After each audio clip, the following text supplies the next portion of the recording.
Sveicināti! Mani sauc Elvis Jaunzems, un šie ir Sony jaunie flagmaņi - Xperia Z5 un Z5 Compact. Tā vien šķiet, ka mobilo tāruņu industrijā visi tik seko modes tendencēm un kopē viens no otra, lai tik būtu viss jaunākais un viss svaigākais.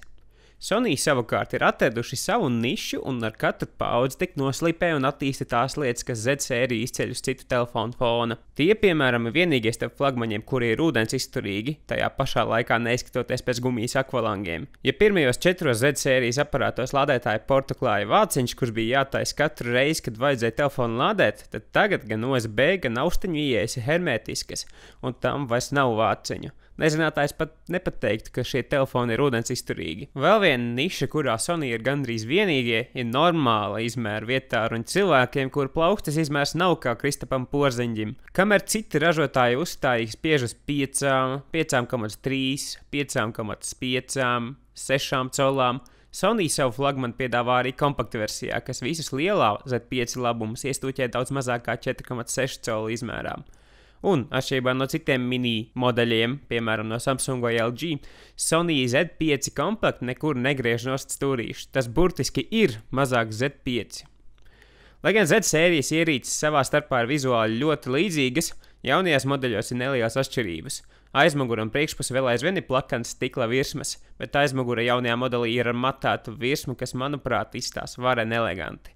Sajūta ziņā tā man patīk daudz labāk nekā gludā virsma, kas bija iepriekšējos modeļos, bet šķiet, ka matētā virsma ir slidenāka, jo tā ir mazāka berze. Nelielas izmaiņas manāms arī priekšpusē, kur vairs nav uzkrītošās skaļruņu un mikrofonu spraugas, jo tagad tās ir eleganti paslēptas kā tievas strīpiņas pašā augšmalā un apakšā.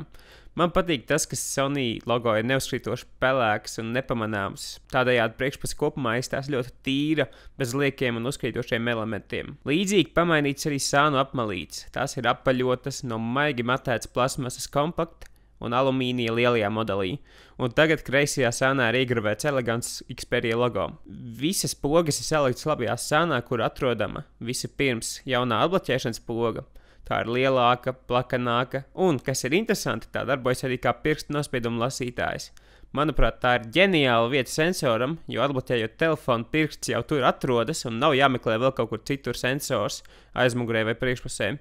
Pats sensors darbojas ļoti ātri, tikpat ātri kā iPhone, līdz ar to sensoru lietot ir tik vienkārši, ka var pat aizmirst, ka vispār lieto kaut kādu sensoru. Šajos divos telefonos, manuprāt, ir vislabākā pirkstu nospiedumu sensora implementācijas ap šī gada vietāruņiem. Zemāk, pavisam neierastā vietā ir tikpat neierasta niecīga skaļuma poga, zem kuras vēl ir viena Sony telefoniem unikāla īpatnība - kameras poga.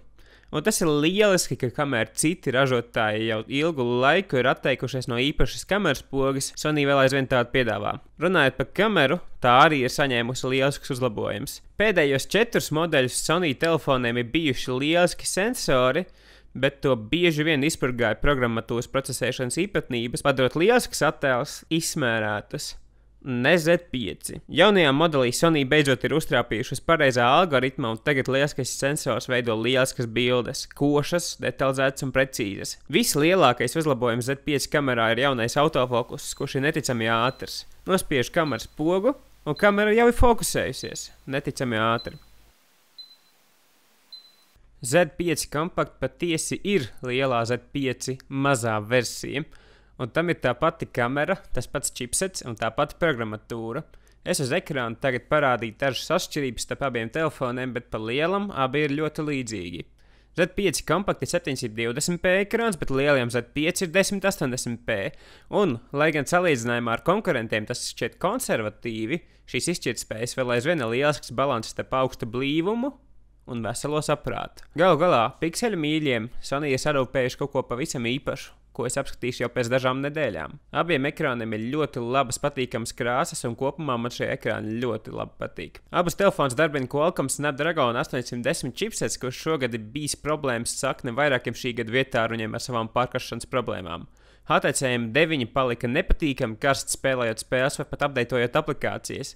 Un ar līdzīgām problēmām bija arī Sony Xperia Z3 Plus.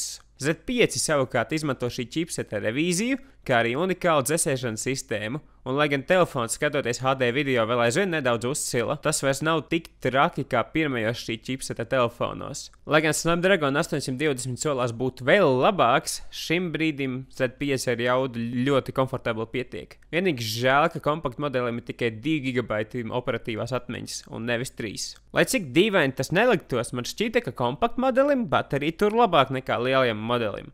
Mēreni aktīvi lietojot, proti tvīti, zvani, e-pastus un tam līdzīgi, kompakti izvilka līdz pat 2 dienām ar 6 stundu screen on time, bet lielais modelis pirmās dienas beigās tādā pašā režīmā jau bija jālādē, un man sanāca izspiest 4,5 stundu screen on time lielajā modelī. Tāpat, diemžēl, šim tārunim nav bezvadu lādēšanas funkcijas. Jebkurā gadījumā ir redzams, ka Sony aparatūras ziņā ir izvēlējušies pārbaudīt vērtības, nevis jaunāko un svaigāko.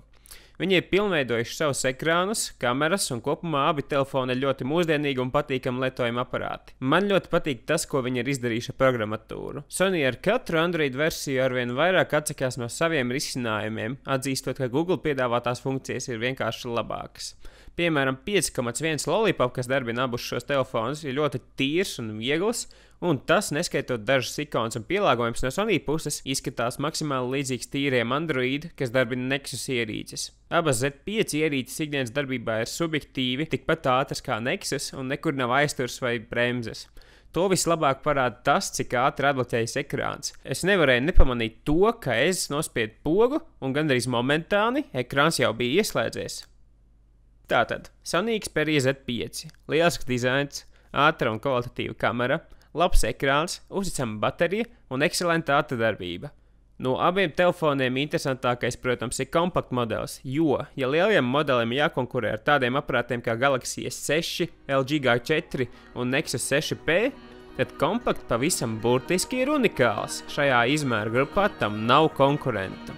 Paldies par skatīšanos, abonē šo kanālu, un ja tev patīk šis video, tad zini, kur pogu tev jāspiež.